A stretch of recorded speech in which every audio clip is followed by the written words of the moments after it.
Hello and welcome to Legal Aid Explained, a project of Greater Chicago Legal Clinic. My name's Adam Salzman, and I'm very pleased to be joined today by Laura Susana Bucata Vallejo. That's right. I rehearsed that. And Laura is one of our longest standing clinic attorneys, and that's a good thing. She runs our Parentage and Child Support Advice Desk, and we're here to talk about legal issues you might be facing if you find yourself dealing with child support challenges. Laura, can you talk a little bit about child support generally, the statutory mechanism that creates it, and why it is that your desk exists? Wow, do we have time? Child support in the state of Illinois, as in most states, comes in... The systematic issues come from the federal government, who applies Social Security Act Title 4D, which is giving states federal dollars for child support enforcement, which encompasses the establishment of paternity and child support. In the state of Illinois, we have two systems of child support. One is a judicial system, and that's when you go to court and you see a judge. And the other one is the administrative system. And the administrative system is almost exactly like the judicial system, except it is housed in the Child Support Agency of the state of Illinois.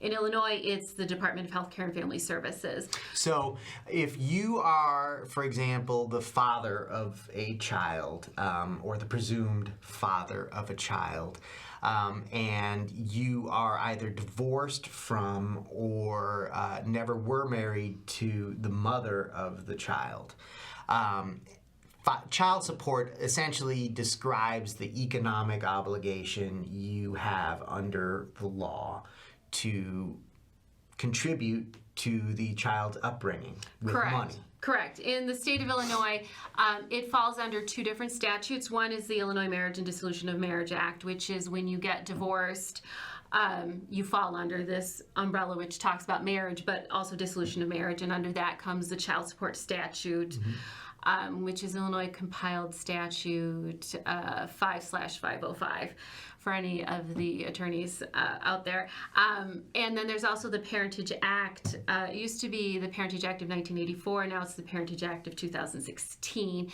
And that encompasses the establishment of paternity as well as child support, which refers back to the Illinois Marriage and Dissolution of Marriage Act. So whether you are married and have a child, or whether you've never been married and have the child support acts the same way. Okay, so that's a helpful background. And when we think of child support, oftentimes if you read about it in the media, or even if you just talk to somebody about it casually, child support often comes up in the context of what happens if you fail to pay it. So child support enforcement. And that's why I think what you do is really interesting. And whenever I talk to somebody else about what it is you do, the conversation lasts a little longer than your average conversation, because most people, when they think of child support, think of that conversation. They think of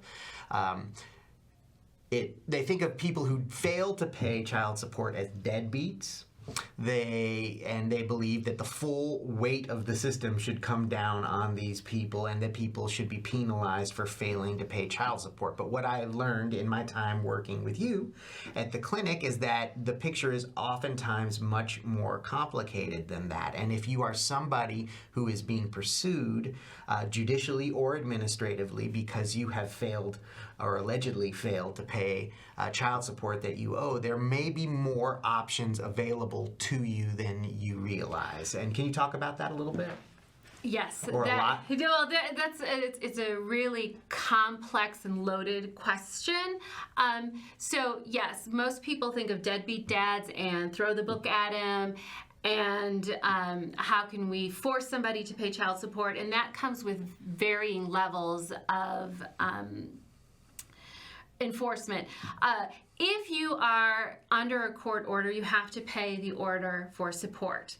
It doesn't matter if you lost your job. It doesn't matter if you don't have the money, because what you are supposed to do is you're supposed to go into the court and let them know that you've lost your job, you don't have the money, so that maybe they can modify it. So a lot of times people fall in the trap of, I have never modified my child support. So then they have an extreme amount of child support that is due. So I'm going to stop you there, and I Yes. think that's a really important thing. If you are watching and you may have an issue like this, I think for a lot of people there may be a shame factor that comes into play here. Okay, I owe child support, and for whatever reason, whether it's a change in job or difficulty gaining employment or some other very reasonable Disability, exactly, injury. for whatever reason, you're unable to make the payments, and your reaction may be, to be ashamed, and then therefore to see if you can evade the responsibility Right. somehow. But the thing is, as Laura just said, you have options available to you. That the law is not designed to make you pay and go into debt and meet this very specific numerical obligation no matter what. You can ask the court to modify the support order. And that's something I think that's important to remember. It's better to do what you can than to do nothing at all, and the court wants to ideally facilitate that. And to put a harder point on that, this is what I see most in the enforcement of child support realm, where people fall into it, is they never knew that they had to go to court or to the administrative agency to change the support amount. Most people think, and this is the old part of the statute, if you have one child, you would pay 20% of your net income. The statute is no longer like that, but by way of example, they believe then that if their income increases, it'll automatically go 20%, or if it decreases, it'll be 20%, and then they come to the advice desk and say, they're taking 60% instead of 20%. They never changed it. You actually have to go in and change that amount. It is based on a quasi-percentage now, but it used to be based on a percentage, and just because your income has changed, the percentage is not automatic. You have to go in. It's a fixed number that's based on a percentage, and you have to go in and change it. But going back to your earlier question about enforcement, there are a lot of enforcement tools that can trip people up. Some people don't even know that they have a support action against them, and their driver's license has been suspended. They are unable to obtain a passport or renew a passport. Any licenses, including professional licenses or gaming and fishing licenses, can also be suspended. And sometimes that's the first time somebody knows that they have a child support action against them. I always think that those are the most fascinating cases. So you could have a support order that you're obligated under, and you could have no idea. Correct. You could have a child and you could have no idea, or legally be presumed to have a child and have no idea. And these things could be impacting your economic status, your credit, any number of issues without you even being aware. Correct. And a lot of times people know they have a child. It's rare that they didn't know about a child, but that does happen as well. It's not that they don't know they have a child, and it's not that they don't know that they should pay. They just don't know that there has been a legal proceeding that has happened against them. And this happens a lot, and it's something that we see a lot at the advice desk, is that I never knew I had a child, or I found out after they already established paternity against me, and now they tell me I can't do anything about that. And that has to do with service. In any case that you have against you, you have to first be notified, and notification is your right to defend yourself. And it's not necessarily defend yourself against being the father. You're not denying that you might be the father, but to defend yourself and bring up issues that may be important regarding this child. And so that is an issue of due process. Correct. Right? When people talk about due process, a big part of due process is notice, an opportunity to be heard, to Correct. respond.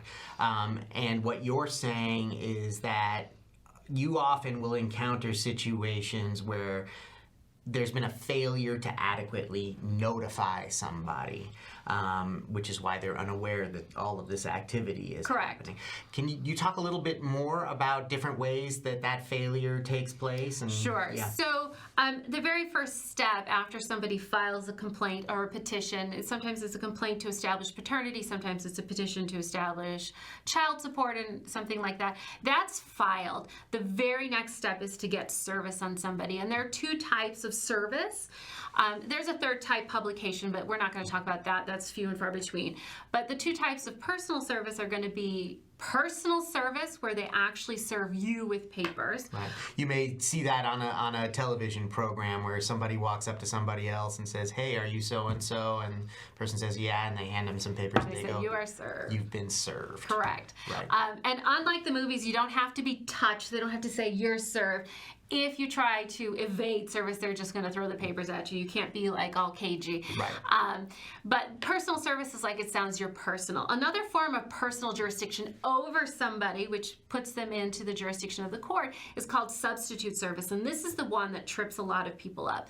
Substitute service is when you serve somebody who is 13 years old or older, who is either a family member or found to be in your household. So it's like a roommate or any family member who is 13 years old or older. I've had a couple cases where we were able to quash service, which is the technical legal term for undoing service, but quash service because the person wasn't 13. Because you tell an 11 or 12-year-old, you ask them, "Are you 13?" They go, "Yes, I am," and they're not. That's not proper service. But anybody who's 13-year-old or older who is found in your usual place of abode, and that is the technical term, and that's where you actually live. So a lot of times people are served, and it may be their grandmother was served, presumably grandma is older than 13, and found at the usual place of abode. And so this is where we have an issue of, that's not where I lived. It might be where I get my mail.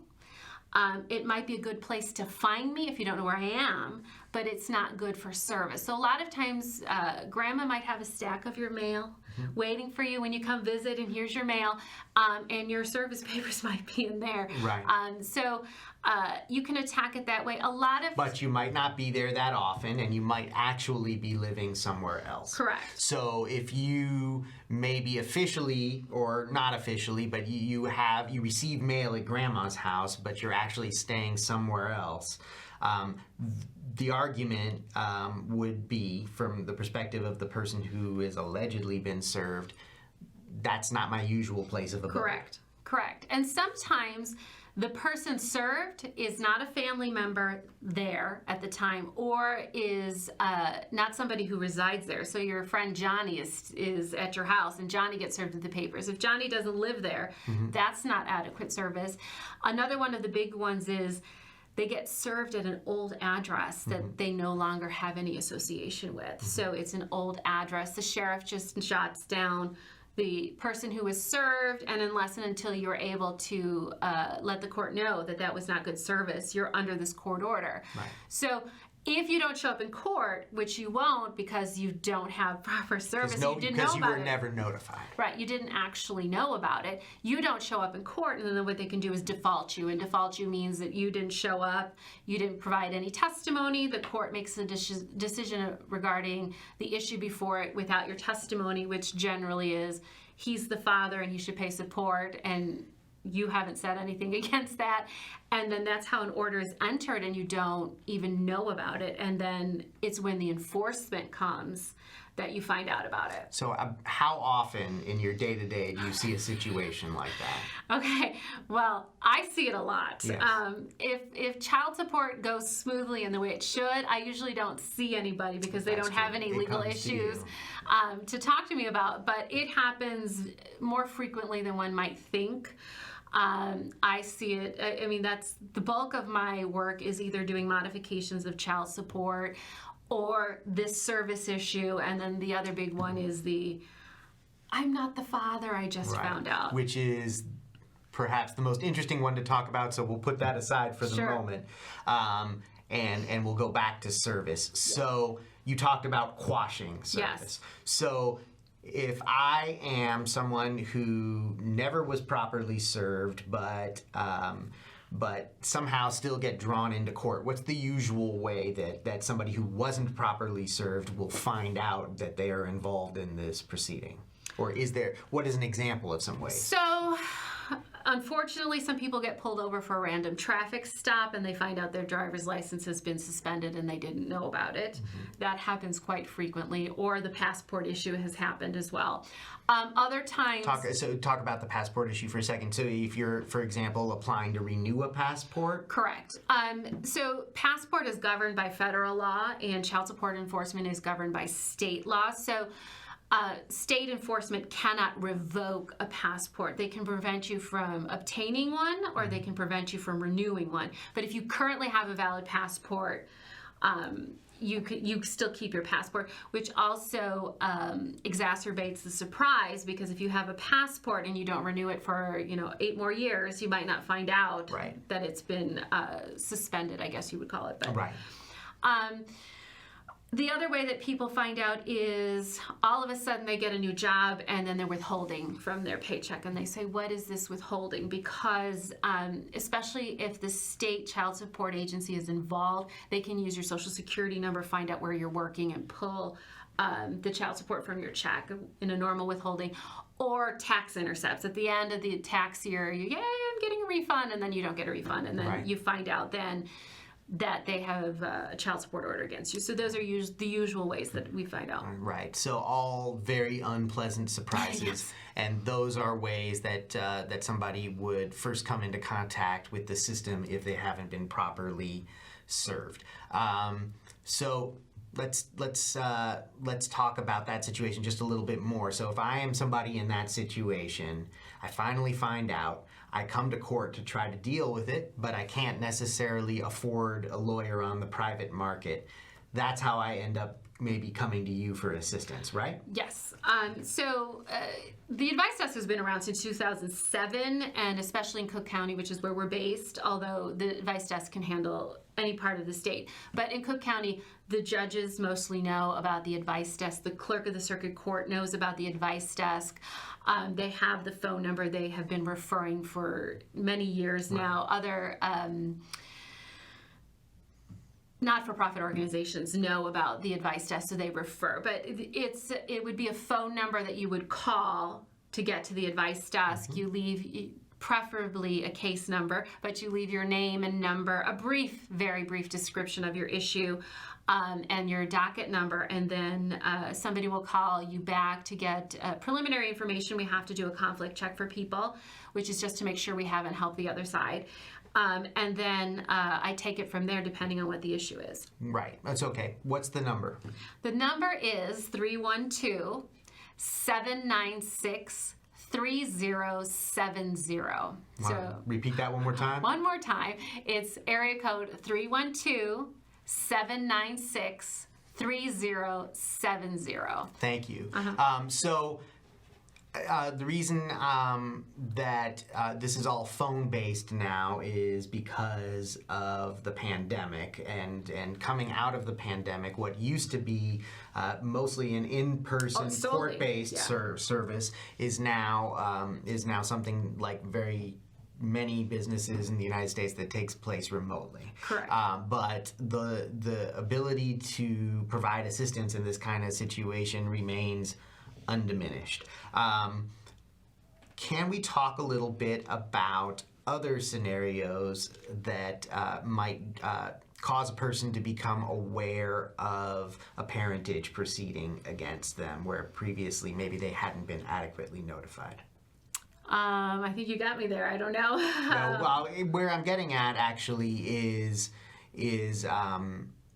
the scenario where somebody might not necessarily know that they have a child or were never notified, or and usually that falls in the category of withholding or a tax intercept. That's a big one. They'll get a letter that says that they're going to withhold money, that they owe a certain amount of support.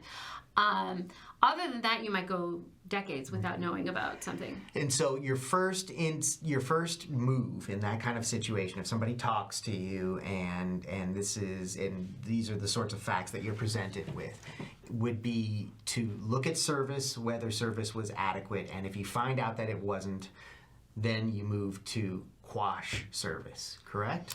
Or Some variation of that, and that yes. means invalidate service and legally establish that appropriate service didn't take place. Correct. Then what happens? Well, then you have to prove it. Yeah. So, as with any legal issue, it's not enough that it didn't happen. It's not enough that it's wrong. It's not enough that you're not the father. It's not enough that you can't pay. It's what can you prove. In some ways that's good, in some ways that's not good. If you can prove that you've had bad service, and that will go, it can be, I've had somebody who had a fingerprint scan at work, and so the sheriff's affidavit said they were served at a certain place at a certain time, but they were at work. So that's a way you can provide those documentation for that. I don't know the person that you served. How do you prove that you don't know somebody? So that is going to fall into the category of an affidavit. And an affidavit is a legal document that states facts that you know personally, and you attest to the fact that you don't know this person, or this person is not a member of my family, something like that. And when you submit an affidavit, it's the same as if you're saying something under oath. Correct. And it is under oath because the affidavits that you use have to be notarized, and that is under oath. Affidavits can be and are sufficient, but obviously documentation is even better. So sometimes it's not my usual place of abode. A lot of times they have mail from when they were allegedly served that has their real address on it. So they go with an affidavit and documentation. And it's not enough to just provide this information. It has to be accompanied by an appropriate motion. So all of this evidence supports a proper motion. And the motion is what, to vacate service? It'll depend. It's to quash service if you've never been in the court case. And a lot of times somebody has been involved in the court case, but after the initial orders were entered. So you can't quash service, because quashing service means I'm not participating in this case. You don't have any jurisdiction over you. So if you have been participating, you can't deny that. So then it becomes, and this is the technical legal term, a petition to declare orders void ab initio, void from the beginning, because they did not have proper service. This also dovetails with the paternity issue that we were talking about. It is not good enough to come in with the DNA test, I'm not the father, I'm not the father. DNA test is good, and DNA test proves that you're not the father, but that is evidence to accompany a proper motion. I see. Okay, so, and in that case, and time is flying, the motion with somebody who carries the rare but powerful DNA test that says that they're not the father. And it's not as rare as you think. Okay, so that what is that another motion to declare void ab initio? No, so, well, it depends. So, as with the law, everything depends. You usually have up to 2 years after either an order of paternity was entered, or 2 years after you've signed in Illinois. It's a voluntary acknowledgement of paternity. In other states, it's a paternity affidavit. That is just the document that says, I am the father, if the parties were never married. It's something completely different if you were married and find out that you're not the father. But you usually have up to 2 years to do something.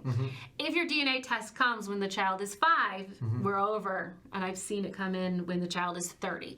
So it's sad. But it's 2 years from knowledge that you must do something, and then it depends how you're attacking it. So it could be a service issue. The reason why you didn't know that you weren't the father is because you were never in a court case and never knew, so then it's a quashing service. Or it's either a petition to challenge the voluntary acknowledgement of paternity if you signed for being the father at the hospital or thereafter, or it's a petition to vacate the order of parentage based on fraud because you just found out. And it's not found out from the DNA test, although sometimes that is. It's when you found out that you might not be the father. Gotcha. Okay, so in the little amount of time we have left, I want to very, very quickly touch on the other situation, which is simply that you're trying to meet your obligation, but economically you just can't afford it anymore. And you also assist people in that kind of a situation, and just briefly remind folks what you can do in that scenario. Most of the time, people have child support being enforced by the state child support agency. So most people call the state child support agency and say, hey, I'm not working, or I've lost my job, I've become disabled or injured, and the child support agency will note that, and they will say, let us know when you start working again. And people think they're done. I've notified the child support agency. What that does with the child support agency is notifies them that you're not going to be paying, so you're not going to get in trouble for not paying. Because if you don't pay, they might take you to court and try to take you to jail because you're not paying. So that will let them know that you're not able to pay. But what you really need to do is you need to file a motion to modify child support. I cannot stress this enough. An order is an order until you get an order changing it. Your child support is $350 a month until you get an order that might reduce it. Okay, so that's important. If you take nothing else on that topic, know that it's important to file a motion to modify this. And as soon as possible, because modifications only go back to the date you file your motion and give proper notice. Okay, thank you for that, and thank you for taking the time to appear on Legal Aid Explained. I just wanted to very briefly note that Laura and her program are fully bilingual. Correct. So do you want to give us just a quick blurb in Spanish? Nosotros hablamos español or castellano, however you want to say it, y podemos ayudar los que hablan solamente español. Thank you very much. Thank you, Adam. Thank you for joining us, Laura, and thank you for tuning in this time to Legal Aid Explained. We will see you next time. Have Bye-bye. a great day. Bye. I mean, we could really do this for 3 hours. Go on.